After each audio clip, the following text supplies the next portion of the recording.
Right. I'll show you the website and feel free to introduce me. Okay, so we will do two things at the same time. I'm sure you can handle it.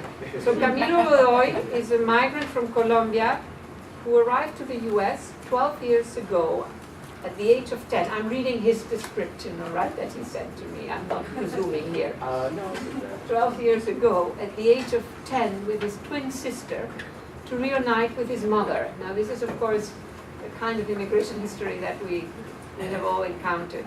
Camilo is a fourth-year student pursuing more than one degree, evidently, at the New School here in New York. His academic research, art practice, and social activism concern the politics of deportation and citizenship in the US in the aftermath of the so-called war on terror, some of the issues that we have also touched on here. He's currently a staff member of Immigrant Movement International. I Am International is committed to celebrating and building a new cross-national immigrant community by engaging local immigrant community groups and political organizations with a series of public workshops, classes, events, and actions. It's open access and open source. So anybody who wants to participate, you're welcome. And participation matters because that's sort of the open source spirit. Okay. Camilo. Yeah, well, thank you so much for inviting Tania and our project. And unfortunately, she cannot make it. There were some unexpected hurdles. But maybe we could just, she likes to engage audience members when she talks, and she comes from a performance background. And our project is situated in Corona, Queens. So maybe we could just read like the first 3 lines of this manifesto. Whether it's in Spanish, try it. If you can't speak Spanish, but just read it. So all together, perhaps we can oh, yes. read it. Yes. We have been called many names: illegals, aliens, guest workers, border crossers, undesirables, exiles, criminals, non-citizens, terrorists, thieves, foreigners, invaders, undocumented. Our voices converge on 3 principles. 1, we know that international connectivity is the reality that migrants have helped create. It is the place where we all reside. We understand that the quality of life of a person is contingent on migrants' work. We identify as a part of the engine of change. 2, we are all tied to more than one country. The multilaterally shaped phenomenon of migration cannot be solved unilaterally, or else it generates a vulnerable reality for migrants. Implementing universal rights is essential. The right to be included belongs to everyone. We have the right to move and the right to not be forced to move. We demand that the same privileges as corporations and the international elite as they have the freedom to establish themselves whether they can choose. We are all worthy of opportunity and the chance to progress. We all have the right to a better life. 4, we believe that the only law deserving our respect is an unprejudiced law, one that protects everyone, everywhere. No exclusions, no exceptions. We condemn the criminalization of migrant lives. Maybe we could just finish there. But this Migrant Manifesto was written in collaboration with community members, activists, academics, one which was Saskia, and artists in our space in Corona, Queens. As I said, we're off 111th Street and up the 7 line, and we're pretty much a flexible community space that, as Saskia mentioned earlier, was initiated by a very well-known artist named Tania Bruguera. The project is a long-term project commissioned by our first year was commissioned by Creative Time in the Queens Museum of Art, and this, our second year, is being funded in large part by the Queens Museum of Art. And we offer different activities from free legal consultations to English classes, to computer classes, to art classes. As of right now, there's some classes for art for children, and so we're sort of bridging, serving as a community space, but also having different campaigns to redefine what it means to be an immigrant in the 21st century. And so our vision is that the 21st century is about human mobility, right? That people are moving all around the world as capital continues to move all around the world. And citizenship, particularly as we speak right now, is conceived through which territory you're born in, and which territory you're naturalized to. And this doesn't really, Tania mentions, this doesn't really make sense today, right? Because we are, as the manifesto says, we are all tied to more than one country. And so Tania, this manifesto was written in November 4th and 5th, and then it was later read on December 18th, which is the UN's designated day for the International Migrants Day. And so I'm losing thoughts right now. So we all belong more to one country. We all belong to one more country. We're all citizens. All immigrants are citizens. Yeah, exactly. And so on December 18th, we read this speech, this manifesto at near actually where we are, near City Hall, where we joined the Occupy Wall Street immigrant rights group. And in that speech, Tania talks about the notion of the citizen today, and that the citizen is not someone who belongs to a specific territory or who belongs to a specific legal system, but rather that is a person who is a contributing member of the society.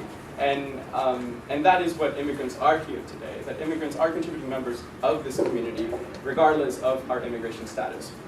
And so December 18th, we read this manifesto, and there was a call of action to bring artists together to represent immigration issues in their work. It was also a call for activists to gather around the world. We had about 203 actions happening all around the world at 2 p.m. where artists, activists, community members, allies read this manifesto in different parts of the world to bring attention to the challenge of the migrant today.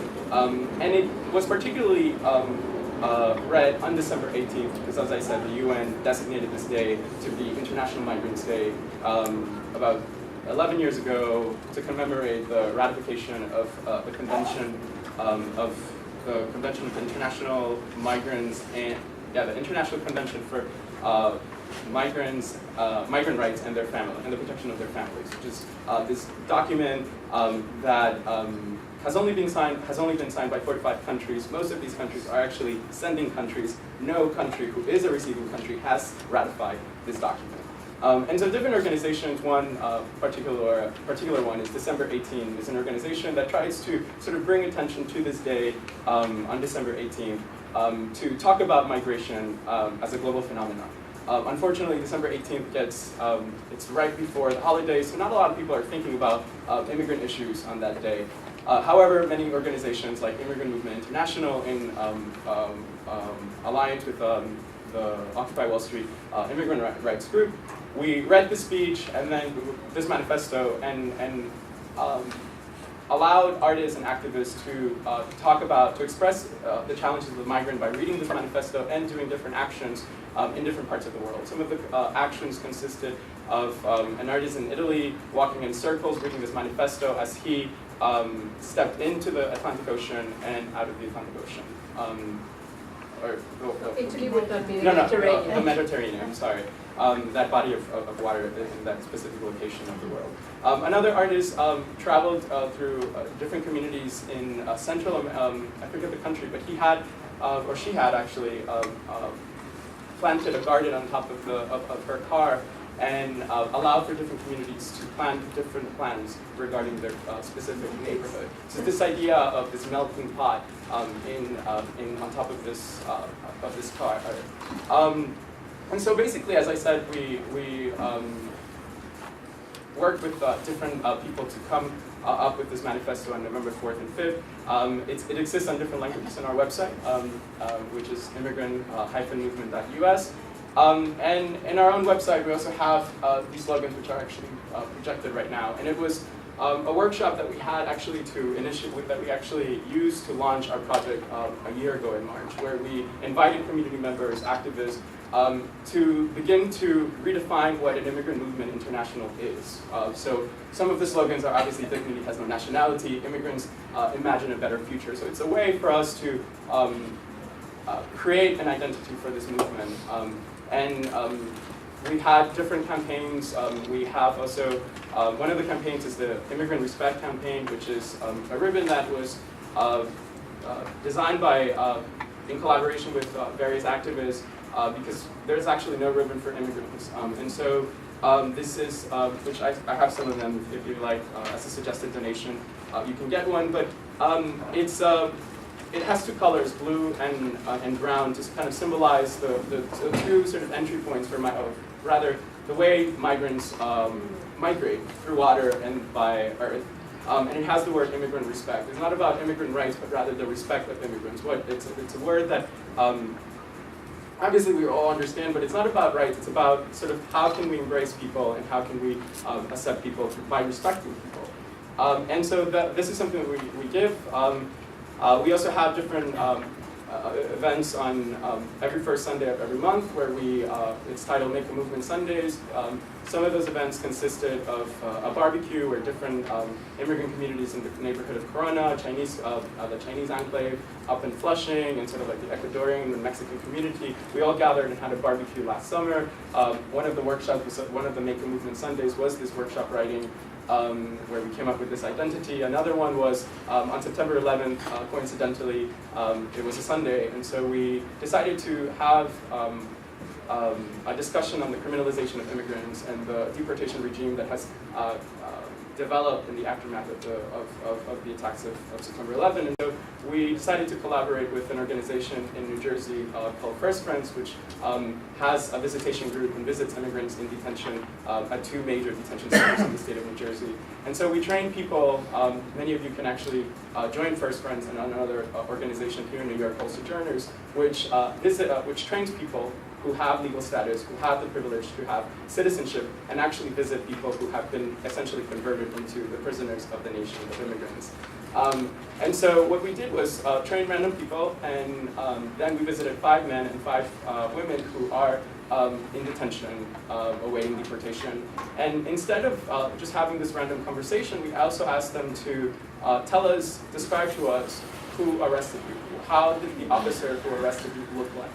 And it was this idea of appropriating the format in which criminals are drawn, and now how can we make a drawing of the officers who arrest us?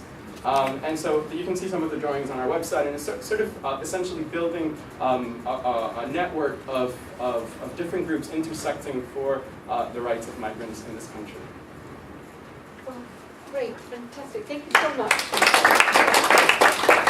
International. I Am International is committed to celebrating and building a new cross-national immigrant community by engaging local immigrant community groups and political organizations with a series of public workshops, classes, events, and actions. It's open access and open source. So anybody who wants to participate, you're welcome. And participation matters because that's sort of the open source spirit. Okay. Illegals, aliens, guest workers, border crossers, undesirables, exiles, criminals, non-citizens, terrorists, thieves, foreigners, invaders, undocumented. Our voices converge on 3 principles. 1, we know that international connectivity is the reality that migrants have helped create. It is the place where we all reside. We understand the quality of life of a person. I'll show you the website and feel free to introduce me. Okay, so we will do 2 things at the same time. I'm sure you can handle it. So Camilo Godoy is a migrant from Colombia who arrived to the US 12 years ago at the age of 10. I'm reading his description, all right, that he sent to me. I'm not presuming here. No. 12 years ago, at the age of 10, with his twin sister, to reunite with his mother. Now this is, of course, the kind of immigration history that we have all encountered. Camilo is a 4th-year student pursuing more than 1 degree, evidently, at the New School here in New York.